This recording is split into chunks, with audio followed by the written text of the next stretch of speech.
We welcome into Tiger Talk this week the Director of Athletics, Tim Leonard. And Tim, hopefully you and the family are all safe as we head into this holiday season. Yes, thank you, Spiro. We're all safe. We're all healthy right now. We're spread out all over the country, but yes, we're all healthy and we feel very blessed. All right, next week the men's basketball team will play their first games, hopefully, starting Wednesday morning at 9 o'clock against St. Bonaventure. And I guess the thing that most Tiger fans want to know is, what is the status of all the sports as we head now into November and December and the winter sports are starting to build up? Well, we've had all of our student athletes here in town and been coming into the facilities almost daily since September, and trying to carry on operations as close to normal as you can.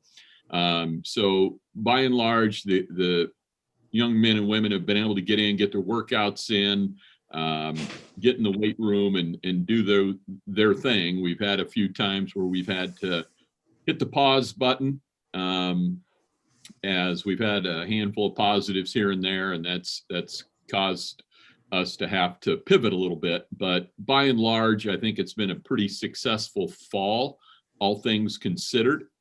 And yeah, we're now with our winter sports, their season is upon us. So we move into a different gear right now, and we're focusing in on our in-season protocols that we have to follow.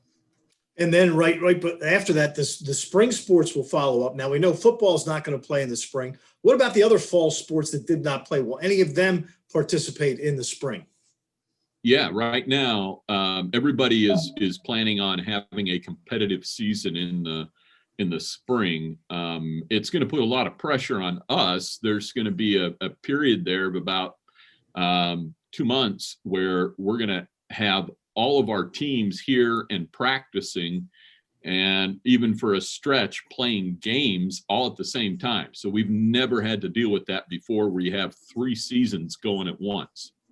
So that will put a strain not only on the athletes, but also on your staff, which has to deal with 3 sports in one area of time. Absolutely. It's going to be crazy in January, February, and the first part of March. But hey, we just feel blessed that we're in a position to do this, and that hopefully we'll be able to have a great experience for all those that wear the Tiger uniform. All right. Now, today, a release came out that the Towson University Athletic Department, again, had the highest grade point average, I guess, of any Division I school in the state of Maryland. This seems to be an annual thing and something you've got to be very proud of. Yes, we are. We work very, very diligently at trying to make sure we do all of the things that we need to do beyond just competition.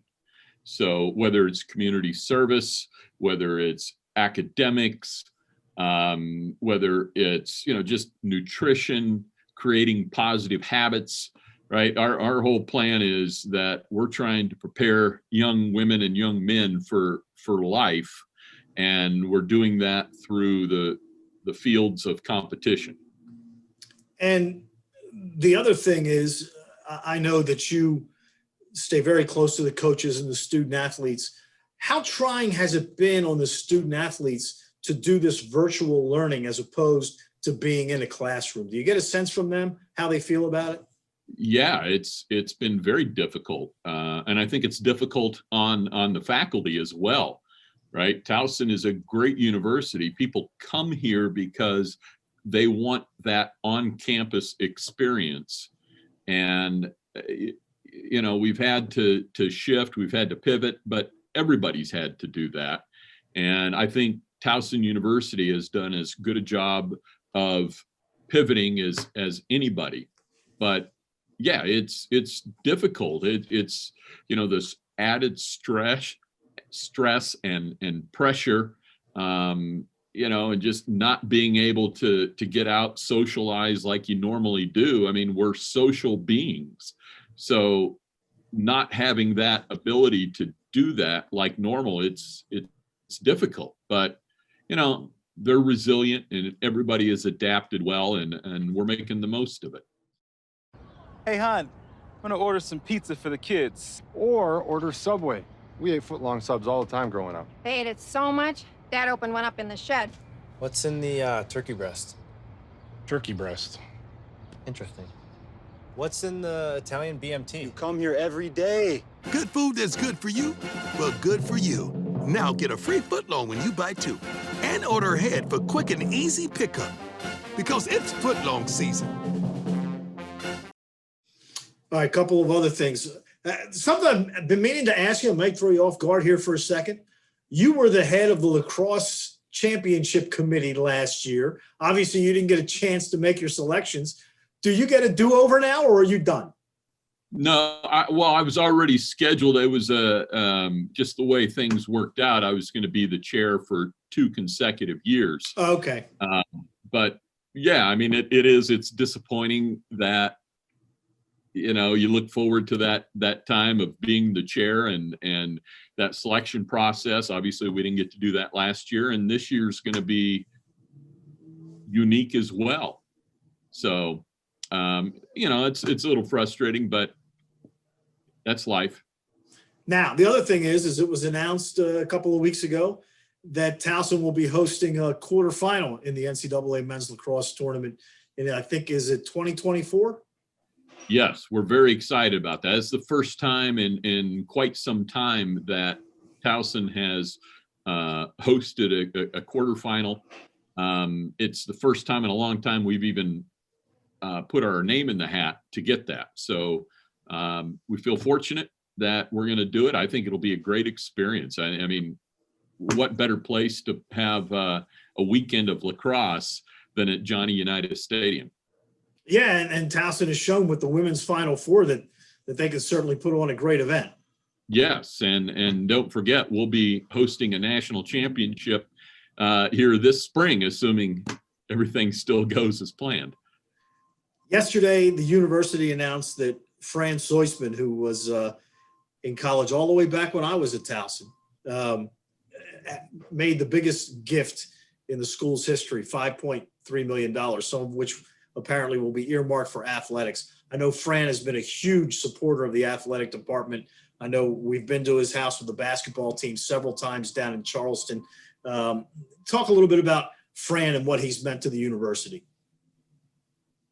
Well, you just can't say thank you enough to Fran, and not just for this financial gift, which is obviously huge. And I think it'll make a significant impact in the way we operate moving forward. But Fran is such a down-to-earth, good guy. He's friends with so many of our coaches. He loves getting to know the players. In fact, that's really what inspired him to do this. A big chunk of the funds are going to go towards helping us build a new academic achievement center for our student athletes. That's important to Fran. But yeah, I mean, he believes in the mission. He believes in what we're trying to do at Towson, as a university as a whole, but also specifically towards athletics. I mean, I think he really impressed with how hard these young women and men work, and that he knows we're committed to doing more than just winning. We want to win. We're never going to shy away from that, but we also want to prepare people for life and ensure that they will have an opportunity to be successful. And that's what Fran's all about. So it's just a great partnership. Well, Tim, we appreciate the time, and hopefully we will see you real soon, live and in person. And let's hope the Tigers come out of Connecticut next week with 3 victories. Boy, I hope so, Spiro. And I can't believe I'm about to say it, but I even miss seeing you in person. I can hardly wait till that day I can come up. I'm going to give you a big old hug, and I'm not even a hugger, but I miss you, brother.